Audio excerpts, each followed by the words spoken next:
السلام علیکم ورحمۃ اللہ وبرکاتہ۔ الحمد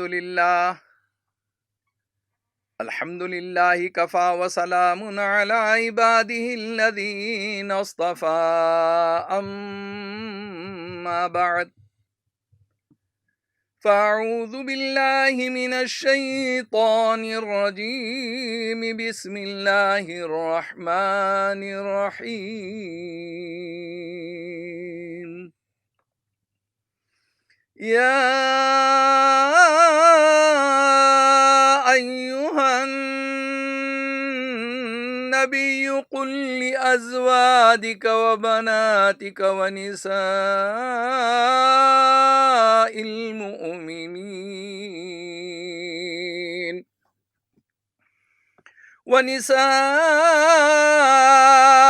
المؤمنين يدنين عليهن من جلابيبهن،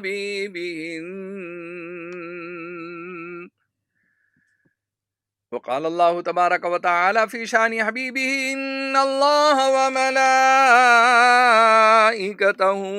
يصلون على النبي يا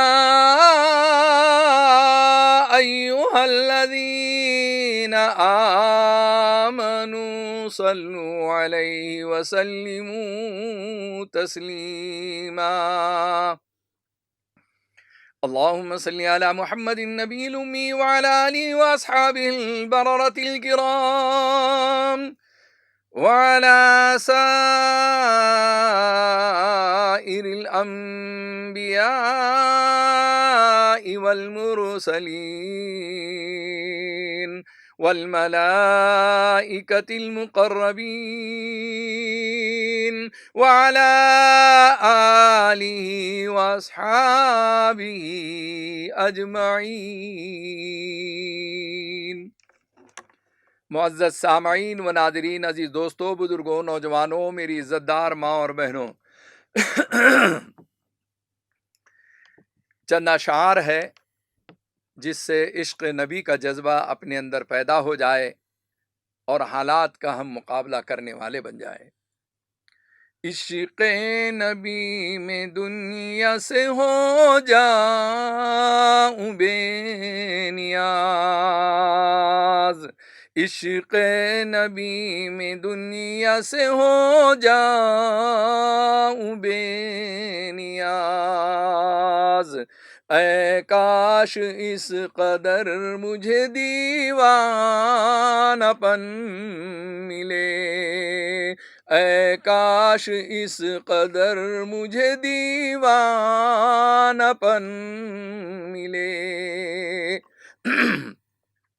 درد غم فراق میں سوزے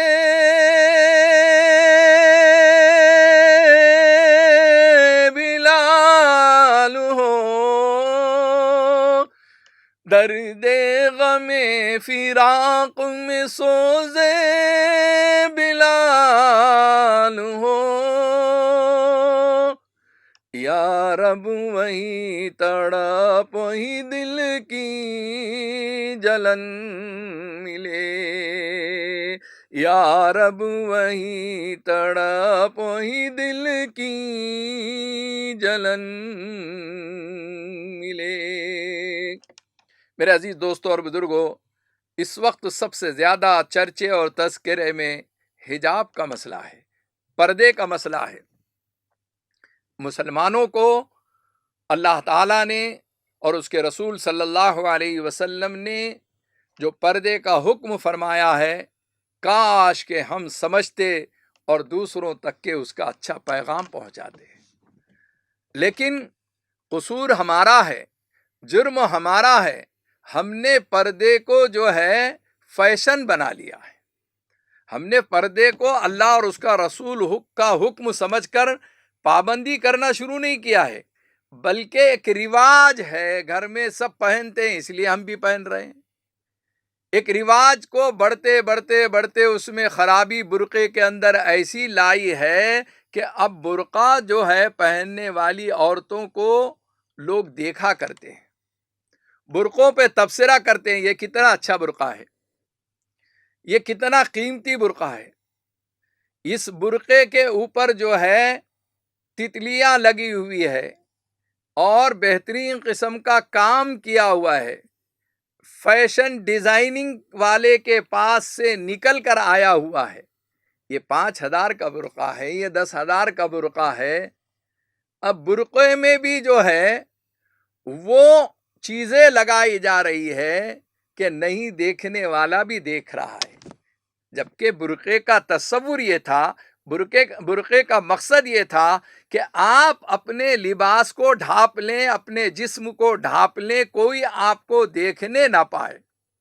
یہی وجہ ہے کہ گجرات کے پالنپور کا جو برقع ہے وہ پورا ٹوپی والا ہوتا ہے، صرف آنکھیں نظر آتی ہے، عورتوں کے ہاتھ بھی نظر نہیں آتے، اور اس کے باوجود اتنے کڑے برقعے کے اندر، اتنے پابند برقعے کے اندر، اتنے سخت برقعے کے اندر بھی عورتیں آپ کو کھیتیوں میں کام کرتے ہوئے نظر آتی ہے، دودھ دھوتے ہوئے نظر آتی ہے، جانوروں کو نہلاتے ہوئے نظر آتی ہے، اور کھیتی سے واپس آتے وقت ایک گٹھا اپنے سر کے اوپر لے کر آتی ہے۔ وہ ایک برقع ہے۔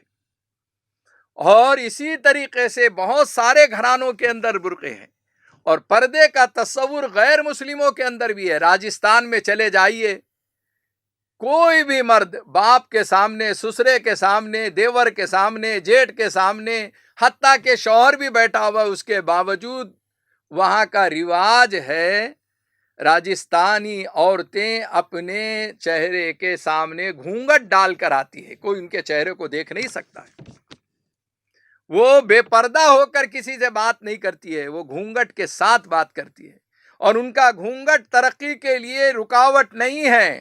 اسی طریقے سے برقع بھی ترقی کے لیے رکاوٹ نہیں ہے۔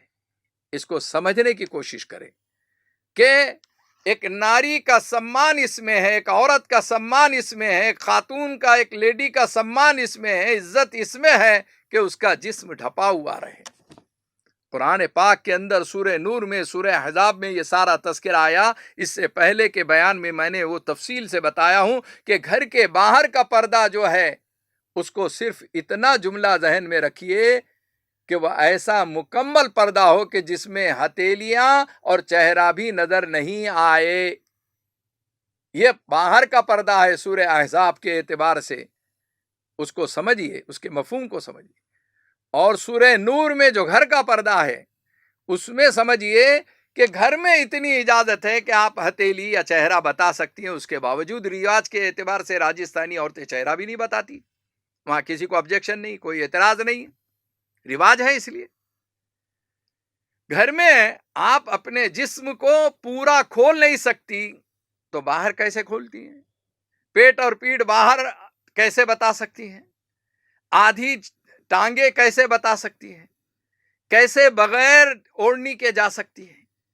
آپ خود سوچو کہ جس گھرانے میں آپ کی پیدائش ہے، جس خاندان میں آپ کی پیدائش ہے، وہاں عورتوں کے لیے جو رواج تھا وہ رواج میں کوئی نہ کوئی مصلحت ہے، کوئی راز پوشیدہ ہے۔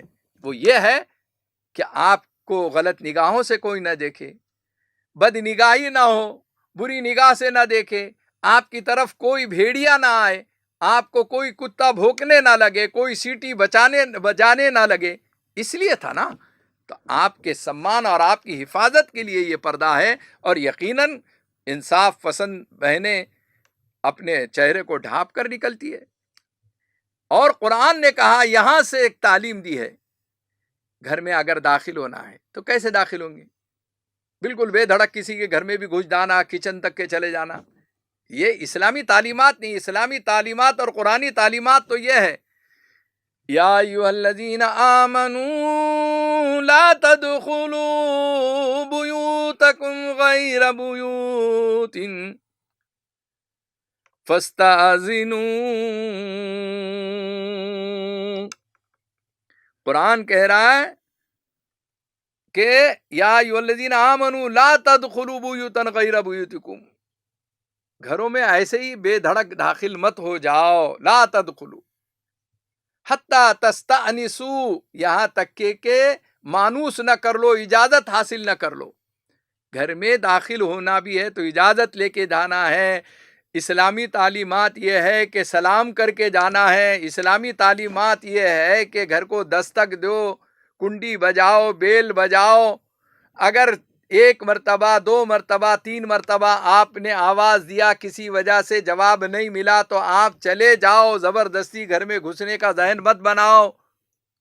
اور اگر اکیلی خاتون گھر کے اندر ہے تو اسے حکم ہے کہ آپ نرم لچکیلے آواز کے ساتھ جواب مت دو، کڑک آواز کے ساتھ جواب دو۔ اندر عورت ہے، گھر میں کوئی مرد نہیں ہے، اب اس کو حکم ہے، اسلامی تعلیمات یہ ہے کہ وہ باہر والے کو جو جواب دے رہی ہے کڑک آواز میں جواب دے گی کہ میرے شوہر جو ہے بازار میں ہے، مارکیٹ میں ہے، دکان پر ہے یا کھیتی کے اندر ہے، سخت انداز میں بولے۔ اسلام نے اتنی باریکی کا خیال کیا۔ اگر یہ عورت بولے آپ کون ہیں، کہاں سے آئے ہیں، تشریف رکھیے، ابھی آ جائیں گے، نرم لچکیلے آواز میں، یہ اس کا حکم نہیں ہے۔ اسلام نے کہا کہ تم اگر نرمی کے ساتھ اگر اس کو جواب دو گی تو شیطان اس کے دل میں کچھ نہ کچھ پیدا کرے گا، یہ تھوڑا انتظار کرے گا، گھر میں گھسنے کی کوشش کرے گا، ارے کتنی با اخلاق عورت ہے بولنے کے بجائے کتنی اچھی عورت ہے بولے گا۔ یہ شیطانی فتنہ، اس کا سد باب کرنے کے لیے حکم یہ دیا گیا ہے کہ وہاں اندر سے یہ کہہ دو کہ نہیں ہے گھر میں، بعد میں آئیے۔ وہ بولنا کہ کتنی بد اخلاق عورت ہے، سخت بولی، کڑک آواز میں بولی۔ یہاں سے اسلامی تعلیمات کو سمجھیے کہ کس قدر عورتوں کی حفاظت اور پردے کی حفاظت کے لیے اسلام نے پیغام دیا ہے۔ پھر آئیے حضرت سعد ابن عبداللہ رضی اللہ عنہ، ایک مرتبہ ایک صحابی رسول کے گھر پر، حضرت سعد ابن عبداللہ گھر پر ہیں اور اللہ کے رسول صلی اللہ علیہ وسلم ان کے گھر تشریف لے گئے۔ محمد صلی اللہ علیہ وسلم گئے، آپ صلی اللہ علیہ وسلم نے ان کو گھر کو دستک دیا، ایک مرتبہ، دو مرتبہ، تین مرتبہ، کوئی آواز نہیں آئی۔ محمد صلی اللہ علیہ وسلم واپس لوٹنے لگے۔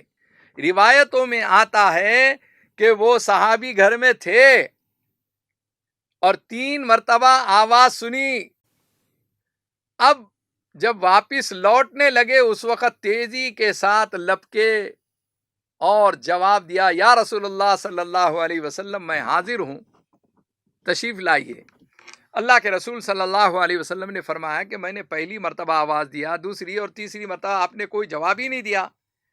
وہ کہنے لگے یا رسول اللہ صلی اللہ علیہ وسلم، آپ کی عشق اور آپ کی محبت میں ڈوبا ہوا تھا، میرے آقا صلی اللہ علیہ وسلم میرا نام اپنی زبان مبارک سے لے رہے ہیں، تو میں نے سوچا کہ دوسری مرتبہ بھی لینے دو، تیسری مرتبہ بھی لینے دو۔ یا رسول اللہ اگر یہ گستاخی ہے تو مجھے معاف فرما دیجیے۔ کتنا عشق تھا محمد صلی اللہ علیہ وسلم سے صحابہ اکرام کو، تین مرتبہ صرف آواز اللہ کے رسول صلی اللہ علیہ وسلم کی سننے کے لیے، ان کے زبان مبارک سے اپنا نام سننے کے لیے انہوں نے یہ گستاخی کی اور پھر معافی مانگ لی، گھر میں لے کر گئے۔ معلوم یہ ہوا کہ تین مرتبہ آواز دینے کے بعد محمد صلی اللہ علیہ وسلم نے خود اس پر عمل کیا، یہ اعتراض نہیں کیا کہ یہ انہوں نے دروازہ کیوں نہیں کھولا، انہوں نے کیوں نہیں جواب دیا، یہ کوئی اعتراض نہیں، چلے جا رہے تھے سیدھے سے۔ تو اسلامی تعلیمات کو سمجھنے کی کوشش کیجیے۔ پھر آئیے گھروں کے اندر ہمارے کیسا پردہ ہو، گھروں کے اندر آیت حجاب کو سمجھنے کی کوشش کیجیے۔ عورت کو گھر میں رہنا ہے، اور ماں عائشہ صدیقہ رضی اللہ عنہا فرماتی ہیں کہ میں کبھی کبھار جنگ کے اندر، غزوات کے اندر چلی جاتی تھی اور وہاں پر بیماروں کی تیمارداری کرتی تھی، زخمیوں کو کچھ مدد کر لیتی تھی، باقاعدہ پردے اور برقعے کے ساتھ، یعنی اس زمانے کی جلابی بھی اننا جو ہے کہ چادریں بڑی بڑی پہن کر وہ یہ خدمت کر لیتی تھی، لیکن جب گھر میں آتی تھی تو روایتوں میں آتا ہے کہ ام المومنین حضرت عائشہ صدیقہ رضی اللہ عنہا تنہائی میں روتی تھی کہ اللہ کا حکم تو یہ ہے وَقَرْنَ فِي بُيُوتِكُنَّ وَلَا تَبَرُّجْنَ تَبَرُّجَ الْجَاهِلِيَّةِ الْأُولَىٰ وَقَرْنَ فِي بُيُوتِكُنَّ ولا تبرجن تبرج الجاہلیت الاولی، عورتوں تم اپنے گھروں کے اندر رہو، تم اپنے آپ کو گھر میں رہنا لازم کر لو، وقرنا، تم گھر کے اندر، فی بیوتکم، تمہارے گھروں کے اندر ہو، اور جاہلیت میں جس طریقے سے بناؤ سنگار کر کے نکلا کرتے تھے، باہر نکلا کرتے تھے، ویسے گھومو مت۔ تو یہ آیت کا تصور کر کے، یہ آیت کا خیال کر کے تنہائی میں ماں عائشہ رویا کرتی تھی۔ فرمایا تو ایک میسج دیا انہوں نے کہ گھر کی زندگی بہت بہتر زندگی ہے، اب آئیے گھر کے اندر بھی کس سے پردہ کرنا ہے، خلیرے بھائیوں سے پردہ کرنا ہے، ممیرے بھائیوں سے پردہ کرنا ہے، دیور سے پردہ کرنا ہے، جیٹھ سے پردہ کرنا ہے، یہ سب چیزیں اسلام میں ہے۔ آپ بولیں گے کہ ایسا سخت پردہ تو ہو ہی نہیں سکتا، ایسا سخت پردہ تو کسی گھرانے میں نظر نہیں آتا، آپ کو نظر نہیں آتا، ہمیں معلوم ہے ایسے بھی گھرانے اللہ کے فضل و کرم سے آج بھی ہیں جہاں دیور اور جیٹھ کا پردہ ہے، اور انہی کی وجہ سے اللہ تعالیٰ نے اسلام کے اس نظام کو باقی رکھا ہے، اس قرآن کی آیت کے مفہوم کو باقی رکھا ہے۔ آج بھی بہت کم گھرانے ہیں، لیکن ایسے دیندار متقی پرہیزگار گھرانے ہیں جن کے گھرانوں کی عبادتیں اگر مشہور ہیں کہ وہ تہجد گزار ہیں، متقی پرہیزگار ہیں، ان کے گھرانوں کے پردے بھی اسی طریقے سے مشہور ہیں کہ پردے میں دیور اور جیٹھ کا پردہ ہے، خلیرے اور پھپھیرے بھائیوں کا بھی پردہ ہے۔ میری ماں اور بہنوں، آج پردے کے لیے ہم نے پردے کو اور حجاب کو دھجیاں اڑا دی ہے، اور ہم اپنی مرضی کا، اپنے دل کا پردہ کر رہے ہیں، من چاہی زندگی گزارنا چاہتے ہیں، رب چاہی زندگی گزارنا نہیں چاہتے۔ آئیے اور ایک واقعہ ہے، آقا مدینہ سرکار دو عالم محمد رسول اللہ صلی اللہ علیہ وسلم گھر میں تشریف فرما ہے، ام المومنین حضرت عائشہ صدیقہ رضی اللہ عنہا بازو میں تشریف فرما ہے، آپ صلی اللہ علیہ وسلم کچھ گھریلو باتیں کر رہے ہیں، اچانک ایک صحابی رسول دستک دے کر، آواز دے کر دروازہ کھول کے اندر داخل ہوتے ہیں، سلام عرض کرتے ہیں۔ اللہ کے رسول صلی اللہ علیہ وسلم نے اس سلام کو سننے کے بعد فوراً غصے بھرے لہجے سے ایک جملہ فرمایا، عائشہ تمہیں کیا ہو گیا، تم اندر کیوں نہیں جاتی ہو؟ ام المومنین نے بھولے پن میں فرمایا، حضرت عائشہ صدیقہ رضی اللہ عنہا نے، روایتوں میں آتا ہے کہ بھولے پن سے کہا، یا رسول اللہ صلی اللہ علیہ وسلم، یہ آنے والے صحابی تو اندھے ہیں، نابینا ہیں۔ وہ صحابی رسول عبداللہ ابن مکتوم تھے، وہ نابینا تھے۔ ماں عائشہ سمجھی کہ یہ نابینا ہیں اور بیٹھی رہی۔ اللہ کے رسول صلی اللہ علیہ وسلم کے چہرے انور پر ناگواری کے آثار دیکھے، اور آپ صلی اللہ علیہ وسلم نے اس وقت ایک جملہ فرمایا، عائشہ وہ تو نابینا ہے، وہ نہیں دیکھ سکتے ہیں، لیکن تو نابینا نہیں ہے، تو انہیں دیکھ سکتی ہے۔ فوراً چلی گئی۔ امت کو ایک پیغام ہے، ایک میسج ہے، وہ متقی پرہیزگار عورتیں جو تہجد گزار ہیں، جو اپنی عبادتوں کے اعتبار سے چرچے بھی بعض وقت کرتی ہیں کہ ماشاءاللہ یہ خاتون جو ہے یہ مبلغہ ہے، یہ یعنی جو ہے عالمہ ہے، یہ متقی پرہیزگار ہے، سب کچھ ہے، لیکن مردوں کو کیوں گھورتے رہتی ہیں، مردوں کو کیوں دیکھتے رہتی ہیں؟ کہاں کا جواز ہے یہ؟ آپ کو اپنی آنکھیں نیچی کرنے کا حکم تو قرآن نے دیا ہے نا، وَقُلْ لِلْمُؤْمِنَاتِ يَغْضُضْنَ مِنْ أَبْصَارِهِنَّ، کہہ دیجئے محمد صلی اللہ علیہ وسلم ان مومنات عورتوں کو کہ اپنی نگاہوں کو نیچی رکھیں۔ کیوں آپ نگاہ نیچی رکھ کے پردے میں رہنے کے باوجود نگاہ کھول کر انہیں دیکھنا جائز نہیں ہے؟ آپ کو نگاہ نیچی رکھ کے، سائیڈ میں ہو کے، آڑ میں، حجاب میں ہو کر بات کرنا چاہیے۔ تو یہاں پر ہمارے گھرانوں کے اندر اس پردے کو جو ہے ایسا مذاق اڑایا جا رہا، حجاب کا مذاق اڑایا جا رہا، اس جو ہے طریقے سے رواج دیا جا رہا کہ نہیں، عورت پردے میں رہ کر بات چیت بھی کر سکتی ہے، تو بات چیت کر سکتی ہے، پوچھ سکتی ہے، لیکن نگاہوں کو، ان نگاہوں کی حفاظت اس کو بھی کرنے کا حکم ہے۔ وہ عورتیں برقعے میں رہنے کے بعد اپنی حفاظت کر لی اور آنکھوں سے گھور گھور کے مردوں کو دیکھ رہی، اس کا جواز نہیں ہے۔ یہ اگر آپ نے گناہ کیا ہے تو توبہ استغفار کر لیجئے۔ میری ماں اور بہنوں، ام المومنین حضرت عائشہ صدیقہ رضی اللہ عنہا کو حضور پاک صلی اللہ علیہ وسلم نے فرمایا کہ تو اندھی نہیں ہے، تو نابینا نہیں ہے، تو تو انہیں دیکھ سکتی ہے، لہذا چلے جاؤ، تم کیسی یہاں پر بیٹھی ہوئی ہو۔ اسی طریقے سے اسلامی ماحول کو اپنے گھر کے اندر آپ بناؤ گے، پردے کے ماحول کو آپ صحیح طریقے سے اپنے گھر کے اندر بناؤ گے، اللہ اور اس کا رسول کا حکم سمجھ کر اپنے گھروں کے ماحول کو بناؤ گے، تو انشاءاللہ دھیرے دھیرے جو ہے ہمارے گھرانوں کے اندر دین داخل ہوگا۔ آج پردہ جو فرض ہے، اس فرض کا بڑا جنازہ نکالا جا رہا ہے۔ یہ پردہ جو فرض ہے، آج اس کی دھجیاں اڑائی جا رہی ہے۔ بے نقاب ایک تو پھرتی ہیں، بے حجاب پھرتی ہیں، لیکن جو حجاب والی ہیں وہ بھی بہت زیادہ یعنی غلطیاں کرتے چلی جا رہی ہیں۔ ان کو اپنی اصلاح کرنے کی ضرورت ہے، اپنے بچیوں کی اصلاح کی ضرورت ہے، اور یہ وقت ایسا ہے کہ آپ پردے کا اور برقعے کا خیال کر کے، ناز کر کے، فخر کر کے کہ اللہ اور اس کے رسول کے اس حکم کے اندر ہماری حفاظت بھی ہے، ہماری سیفٹی بھی ہے، اور ہم اس کو اپنائیں گے چاہے کتنے بھی حالات کیوں نہیں آتے ہیں۔ ہمارا ایمان اور یقین ہے کہ جب ہم اللہ اور اس کے رسول کے حکم کے اوپر پابندی کریں گے، چلنے کی کوشش کریں گے، چاہے کتنے بھی حالات ہو، اللہ تعالیٰ کی مدد اور نصرت آئے گی۔ جیسے مسکان بیٹی کے لیے مدد اور نصرت آئی ہے، ہماری یہ سلمہ اور ریحانہ اور ہماری یہ فاطمہ اور عائشہ کے لیے بھی وہ حالات اللہ تعالیٰ لائیں گے کہ جس میں ان کی سیفٹی ہوگی، حفاظت ہوگی۔ اللہ جل شانہ مجھے آپ تمام کو عمل کی توفیق عطا فرمائیں۔ وآخر دعوانا ان الحمد للہ رب العالمین۔